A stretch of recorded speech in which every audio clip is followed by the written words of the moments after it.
Welcome to She Who Mends, where we explore the art of healing, intention, and living in alignment with your truest self. I'm Sabine Liora, your guide on this journey of mindful living, spiritual connection, and creating a life that feels as good on the inside as it looks on the outside. Each week, we'll dive into practices, stories, and conversations that help you mend the threads between mind, body, and spirit, and step fully into the life you're meant to live. So settle in, take a breath, and let's begin today's episode.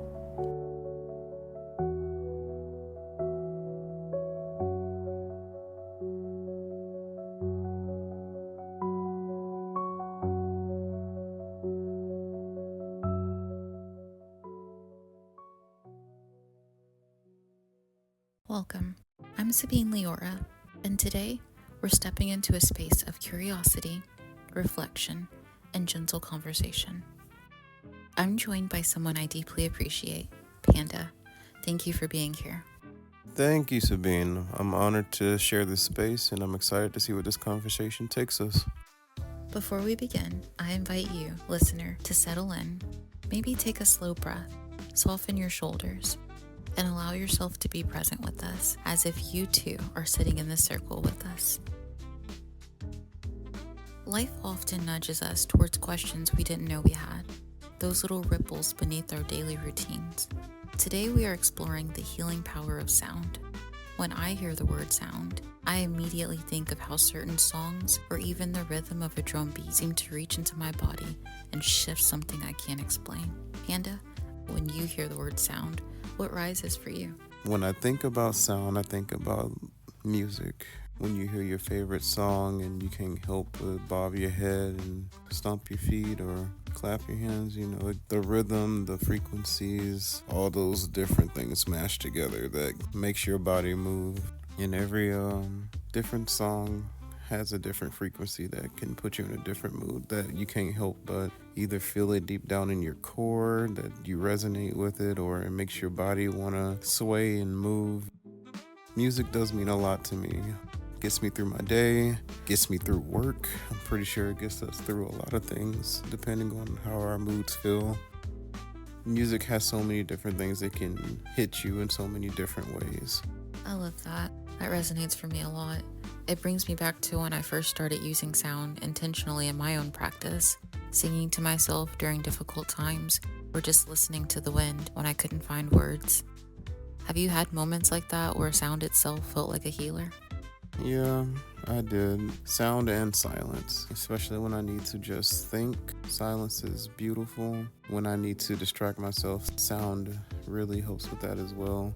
It really can get rid of the mundane and put you in an autopilot mode. That's how I get through work most days. I agree. I feel like there has to be a balance between sound and silence. Sitting in stillness is sometimes where I find some of my most profound moments. Recently, I had this moment while journaling with soft flute music in the background. It wasn't the writing itself, but the sound that seemed to unlock emotions I'd been holding in. I wonder if sound sometimes bypasses the mind and speaks directly to the heart. Yeah, I definitely feel that way about it. Sound can definitely clear out a lot of clutter in your head when it really comes down to it. Yes, exactly. And when life gets noisy, I sometimes light a candle or play a simple singing bowl just to bring myself back.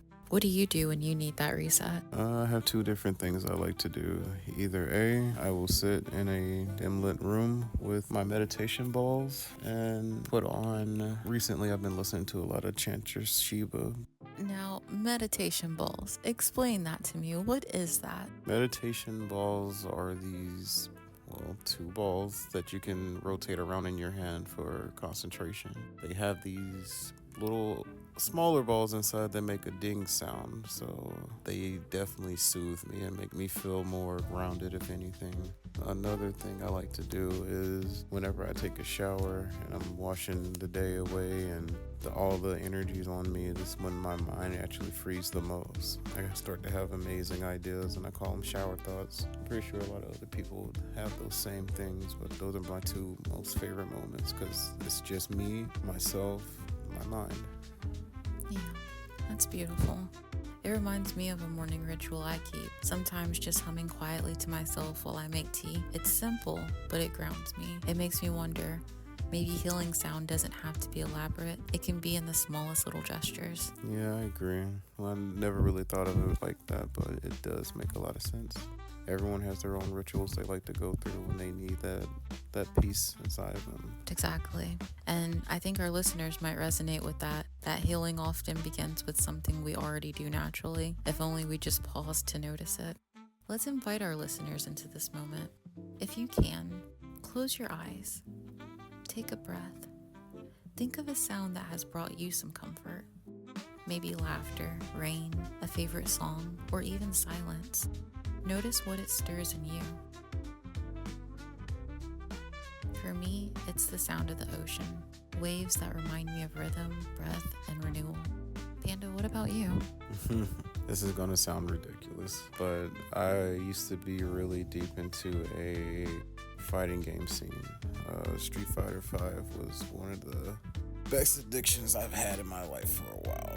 But the clickety-clack of a controller, the clickety-clack of a fight stick, hearing you win, you lose, it all strikes a chord with me. It takes me back to when I used to go to the arcade all the time. So those sounds have nostalgic meaning to me.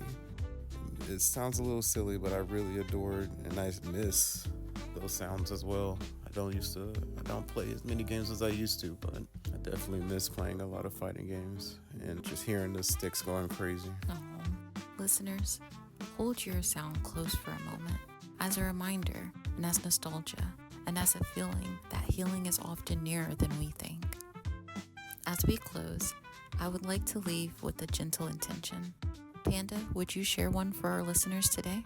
I want to say don't take anything for granted. Always be grateful for what you have, even in the worst of times, because it could always be worse. So, just cherish everything and try to capture those moments if possible. Absolutely. Those moments of sound and stillness. And I'll add this. Maybe you find healing in the smallest sounds. The hum of your breath. The laughter of loved ones. The silence between words. May you listen with both heart and spirit. Thank you, Panda, for sharing your voice and your presence. And thank you, dear listener, for joining us in this circle. Until next time, may your path be tender, luminous, and alive with sound.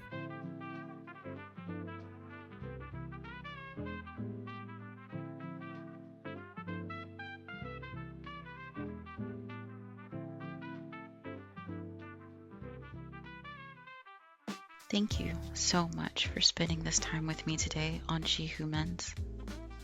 If these ideas spoke to you, you can always find more reflections, stories, and offerings at shewhomends.wordpress.com.